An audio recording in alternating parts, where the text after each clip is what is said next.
Hi നമസ്കാരം. നാളെ June 15 Kerala സർക്കാരിൻ്റെ ഇന്ദിരാ ഗ്യാരണ്ടി പദ്ധതിയുമായി ബന്ധപ്പെടുത്തിക്കൊണ്ട് പ്രിയദർശിനി എന്ന പേരിൽ സംസ്ഥാനത്തുടനീളം സ്ത്രീകൾക്കുള്ള സൗജന്യ യാത്ര KSRTCയിലുള്ള സൗജന്യ യാത്ര അനുവദിക്കുന്ന പദ്ധതിയുടെ ഫ്ലാഗ് ഓഫ് നമ്മുടെ പ്രിയങ്കരനായ മുഖ്യമന്ത്രി ശ്രീ VD സതീശൻ സാറ് തിരുവനന്തപുരത്ത് നാളെ ഒരു 8:30 നടത്തുന്നതാണെന്ന് എല്ലാവരും അറിഞ്ഞു കാണുമല്ലോ. ഇതുമായി ബന്ധപ്പെട്ട് കുറച്ച് കാര്യങ്ങളൊന്ന് അപ്ഡേറ്റ് ചെയ്യാനായിട്ടാണ് ഈ വീഡിയോ ചെയ്യുന്നത്. നാളെ 8:30 പദ്ധതിയുടെ ഉദ്ഘാടനം. അതിനുശേഷം മാത്രമേ ഈ പദ്ധതിയുടെ ഉപഭോക്താക്കളായ സ്ത്രീകൾക്ക് സൗജന്യ യാത്ര നടത്താനായി സാധിക്കുകയുള്ളൂ. കാരണം 9 മണിക്ക് ശേഷം മാത്രമേ മെഷീനുകളിൽ ഈ സിസ്റ്റം അപ്ഡേഷൻ നടക്കുകയുള്ളൂ. അപ്പോൾ 9 മണിക്ക് ശേഷം മാത്രമേ സീറോ ഫെയറിൽ യാത്ര ചെയ്യാനായിട്ട് സാധിക്കുകയുള്ളൂ. അതുപോലെ തന്നെ ഒരു കാര്യം പ്രത്യേകമായിട്ട് ഓർമ്മപ്പെടുത്താനുള്ളത്, നിങ്ങൾ യാത്ര ചെയ്യുമ്പോൾ ക്യാഷ് കൊടുക്കേണ്ടെങ്കിൽ പോലും ടിക്കറ്റുകൾ, സീറോ ഫെയറിലുള്ള ടിക്കറ്റുകൾ നിങ്ങൾ കണ്ടക്ടറിൽ നിന്ന് വാങ്ങേണ്ടതാണ്. കാരണം അതിൻ്റെ ആ കൗണ്ട് നോക്കിയാണ് സർക്കാർ KSRTCക്ക് അതിൻ്റെ വിഹിതം നൽകുന്നത്. അപ്പോൾ ഏത് പ്ലേസിലേക്കാണ് നിങ്ങൾക്ക് യാത്ര ചെയ്യേണ്ടതെങ്കിൽ ആ യാത്ര ചെയ്യുന്ന പ്ലേസ് കൃത്യമായി പറഞ്ഞ് ടിക്കറ്റ് കണ്ടക്ടറിൽ നിന്ന് കൈപ്പറ്റേണ്ടതാണ്. അതുപോലെ തന്നെ നിങ്ങളിപ്പം പറഞ്ഞ ആ സ്ഥലത്തല്ല ഇറങ്ങുന്നതെങ്കിൽ തൊട്ടടുത്ത 2 സ്റ്റോപ്പുകൾ കഴിഞ്ഞിട്ടാണ് സ്ത്രീകൾ ഇറങ്ങാൻ ഉദ്ദേശിക്കുന്നതെങ്കിൽ അതും കണ്ടക്ടറോട് പറഞ്ഞ് ബോധ്യപ്പെടുത്തി അതിനുള്ള ടിക്കറ്റ് കൂടെ അദ്ദേഹത്തിൻ്റെ കയ്യിൽ നിന്ന് വാങ്ങണമെന്ന് ഓർമ്മിപ്പിക്കുന്നു.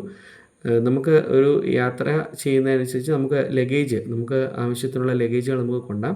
സൗകര്യപ്രദമായ രീതിയിൽ ഇത്ര ഓർഡിനറി ബസ്സുകളിൽ 15 കിലോയിൽ താഴെയുള്ള ലഗേജുകൾ സൗജന്യമായി കൊണ്ടുപോകാം. എന്നാൽ അതിൽ കൂടുതൽ ലഗേജുകളുണ്ടെങ്കിൽ നിർബന്ധമായും അതിൻ്റെ പൈസ കൊടുത്ത് ടിക്കറ്റ് വാങ്ങേണ്ടതാണ്.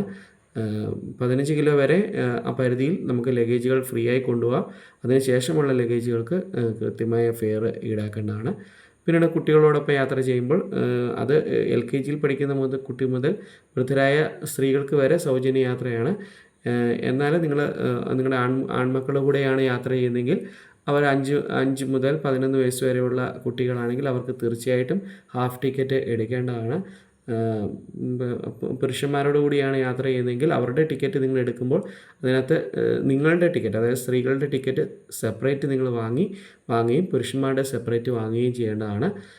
നിങ്ങളുടെ ടിക്കറ്റ് സീറോ ഫെയർ ആയതുകൊണ്ട് അതിൻ്റെ കൗണ്ട് വൈകുന്നേരം കളക്ഷൻ അടയ്ക്കുമ്പോൾ അതിനകത്ത് കാണിക്കേണ്ടതുണ്ട്. അതുകൊണ്ട് അത് പ്രത്യേകിച്ച് അവർ ഓർമ്മപ്പെടുത്തുന്നു. പിന്നെ നമ്മൾ സീറോ ഫെയർ ടിക്കറ്റ് വാങ്ങാതെ യാത്ര ചെയ്യുകയാണെങ്കിൽ അത് ടിക്കറ്റ് എടുക്കാതെ യാത്ര ചെയ്യുന്നതിന് തുല്യമാണ്. നമ്മൾ പൈസ കൊടുക്കുന്നില്ലെന്നുള്ള കാര്യം ശരി തന്നെയാണ്. എങ്കിൽ പോലും നിങ്ങൾ എവിടെയാണോ ഏത് പ്ലേസിലേക്കാണോ ഇറങ്ങുന്നത് ആ പ്ലേസ് പറഞ്ഞ് കണ്ടക്ടറിൽ നിന്ന് ടിക്കറ്റ് കൈപ്പറ്റേണ്ടതാണ്. പിന്നീട് ഏതൊക്കെ ബസ്സുകളിലാണ് നമ്മളിപ്പോൾ ഓൾറെഡി എല്ലാവരും പറഞ്ഞു കാണും. എന്നാലും ഒന്നുകൂടെ ഞാൻ ഓർമ്മപ്പെടുത്തുന്നു, ഓർഡിനറി സർവീസുകളിൽ അന്തർ സംസ്ഥാന ഓർഡിനറി സർവീസുകളിലുണ്ട്, ഫെയർ സ്റ്റേജ് ലിമിറ്റഡ് സ്റ്റോപ്പുകളുണ്ട്, TT ഉണ്ട്, എൻഡ് ടു എൻഡ് ഓർഡിനറി സർവീസുകളുണ്ട്. എന്നാൽ സിറ്റി ഫാസ്റ്റിലും ഫാസ്റ്റ് സർവീസിലും സൂപ്പർ ക്ലാസ് സർവീസുകളിലും നിലവിൽ ഈ സൗജന്യ യാത്ര സാധ്യമല്ല. 100 ദിവസം ഓർഡിനറി ബസ്സുകളിൽ ഇത് ഫലവത്തായതിനു ശേഷം മാത്രമേ മറ്റ് ബസ്സുകളിലേക്ക് വ്യാപിപ്പിക്കുന്ന കാര്യം ഗവൺമെൻറ്റിന് മുന്നിലുള്ളൂ. അപ്പം ആ കാര്യങ്ങൾ കൂടി ഒന്ന് ഓർത്തിരിക്കുക. അപ്പോൾ ഒന്നുകൂടെ ഞാൻ പറയാൻ ഉദ്ദേശിച്ചത് ഇതാണ്, നിർബന്ധമായും നമ്മൾ പൈസ കൊടുക്കുന്നില്ലെങ്കിൽ തന്നെയും നിങ്ങൾ നിർബന്ധമായും നിങ്ങൾ ഇറങ്ങേണ്ടുന്ന പൊസിഷനിലേക്ക് കൃത്യമായി സ്ഥലം പറയുകയും അതിലേക്കുള്ള സീറോ ഫെയറിലുള്ള ടിക്കറ്റ് നിങ്ങൾ വാങ്ങേണ്ടതുമാണ്. ഒപ്പം ഒന്നുകൂടെ ഓർമ്മിപ്പിക്കുന്നു, പുരുഷ യാത്രികർ നിങ്ങളുടെ ഭർത്താവോ അല്ലെങ്കിൽ ആൺകുട്ടികളോ കൂടെ ഉണ്ടെങ്കിൽ അവരുടെ ടിക്കറ്റ് നിങ്ങൾ കൊടുക്കുകയാണെങ്കിൽ നിർബന്ധമായും സെപ്പറേറ്റ് ആയിട്ട് ടിക്കറ്റ് വാങ്ങാനായിട്ട് ശ്രമിക്കണം. അതായത് കൊച്ചുകുട്ടികൾ മുതൽ സ്ത്രീകളെന്ന് പരിധിയിൽ വരുന്ന സ്ത്രീകൾ മാത്രമല്ല, ട്രാൻസ്ജെൻഡർ ഇതിൽ ഉൾപ്പെടുന്നതാണ്.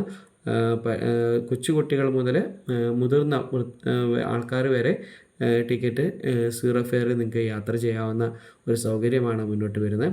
പിന്നെ ഒരു കാര്യം കൂടി ഓർമ്മിപ്പിക്കുന്നു, ഏകദേശം 9 മണിക്ക് ശേഷം മാത്രമേ നാളെ ഈ പദ്ധതി അപ്ഡേഷൻ ആകത്തുള്ളൂ. അപ്പം അതിന് മുമ്പുള്ള യാത്രകൾ സൗജന്യമായിരിക്കില്ല. 9 മണിക്ക് ശേഷം സിസ്റ്റം അപ്ഡേറ്റ് ചെയ്തതിന് ശേഷം മാത്രം സ്ത്രീകളുടെ യാത്ര സൗജന്യമായിരിക്കുന്നു. അപ്പം എല്ലാവരും ഇത് വളരെ നല്ല രീതിയിൽ അതിനെ എടുക്കുമെന്ന് വിചാരിക്കുന്നു. അതിനോടൊപ്പം തന്നെ എല്ലാവർക്കും KSRTCയിൽ വീണ്ടും യാത്ര ചെയ്യുക. ശുഭയാത്ര, സുഖയാത്ര. Okay, good night.